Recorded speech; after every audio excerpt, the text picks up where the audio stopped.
مقرر ہوں، نہ واعظ ہوں، نہ شاعر ہوں، میں لفظوں کا زبان بس سانس دیتی ہے، میں باتیں دل سے کرتا ہوں۔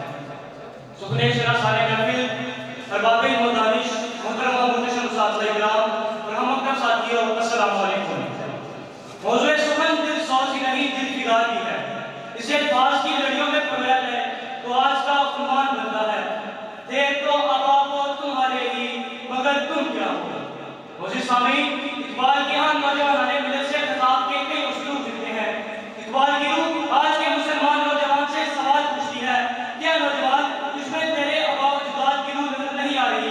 تیرے آبا تو سر سے پاؤں تک اسلام کا مجسمہ تھے، لیکن تیرا مجسمہ افرنگیوں اور ہندوؤں کی تعلیمات کا تابع ہے۔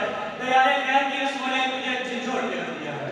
یہی صورتحال دیکھ کر اقبال یہ کہنے پر مجبور ہے کہ تھے تو ابا وہ تمہارے ہی مگر تم کیا ہو، آج پہ ہاتھ دھرے منتظر پردہ ہو۔ ہاں صدر جی کے بعد اقبال آج کے نوجوان کی سیرت سے بیزار ہے۔ وہ تو نوجوانوں کو شہید کہا کرتے تھے، ان کو ستاروں پر کمندیں ڈالنے کا مشورہ دیتے تھے۔ اقبال نے نوجوانوں کو اپنے آبا کی عظمت رفتہ پر غور کرنے کی دعوت دی۔ اسی وقت اقبال نے نوجوان نسل کو جھنجھوڑا، ان میں خودی کو بیدار کیا اور ترقی کی راہ پر گامزن کر کے یہ بات سوچنے پر مجبور کر دیا۔ کبھی اے نوجوان مسلم تدبر بھی کیا تو نے، کبھی اے نوجوان مسلم تدبر بھی کیا تو نے، وہ کیا اردو تھا تجھ کا ایک ٹوٹا ہوا تھا۔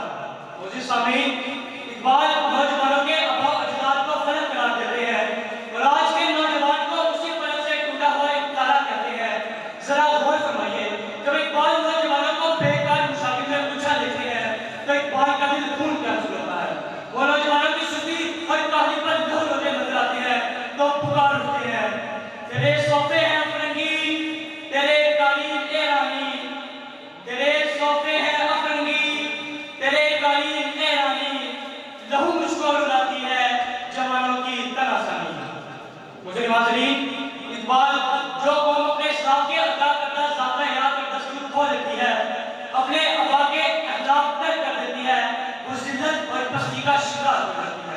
افسوس، سخت افسوس کہ ہم نے بھی اپنے آبا اجداد کا دیا ہوا دین مقدس گوا دیا، پیغام رسالت کو بھلا دیا اور تعلیمات قرآنی کو فراموش کر دیا۔ اس لیے اقبال یہ کہنے پر مجبور ہے کہ تجھے آبا سے اپنے کوئی نسبت ہو نہیں سکتی، تجھے آبا سے اپنے کوئی نسبت ہو نہیں سکتی، کہ تو گفتار وہ کردار، تو ثابت وہ سیرہ۔ سکنے شرح سارے محفل،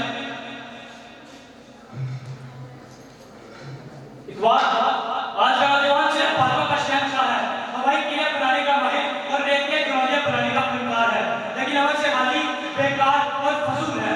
اس لیے تو اقبال کی روح تڑپ تڑپ کر کہہ رہی ہے، اقبال تیری قوم کا اقبال کھو گیا، اقبال تیری قوم کا اقبال کھو گیا، ماضی تو سنہرا تھا مگر حال کھو گیا، غربت ابتدا وہ جلال کھو گیا، مومن کا وہ انداز پاک کمال کھو گیا۔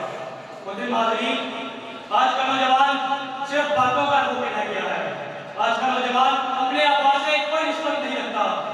اس کے آبا و اجداد تو اپنی باتوں میں اعلیٰ تھے، اپنے وعدوں کے پکے تھے، لیکن آج کا نوجوان صرف باتوں کا ہو کے رہ گیا ہے۔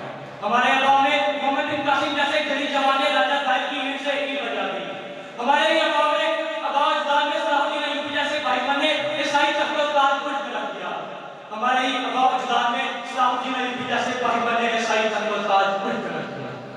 صلاح الدین ایوبی اور طارق زیاد نے پہلے اسلام میں 4 چاند لگائے، لیکن آج کے نوجوان تیری تو اعضاء میں کوئی کشش باقی نہیں، تیری نماز بے روح و بے سرور ہے، تیرے دل میں کوئی تپش نہیں، تیرا دل غفلت میں مردہ ہو چکا ہے۔ کیا تو اذان بلالی، صبر ایوبی، حسن یوسفی، پیغام عربی، صحابت عثمانی، عدل فاروقی، انتظام صدیقی، نعرہ حیدری اور شہادت حسینی، ان سب کو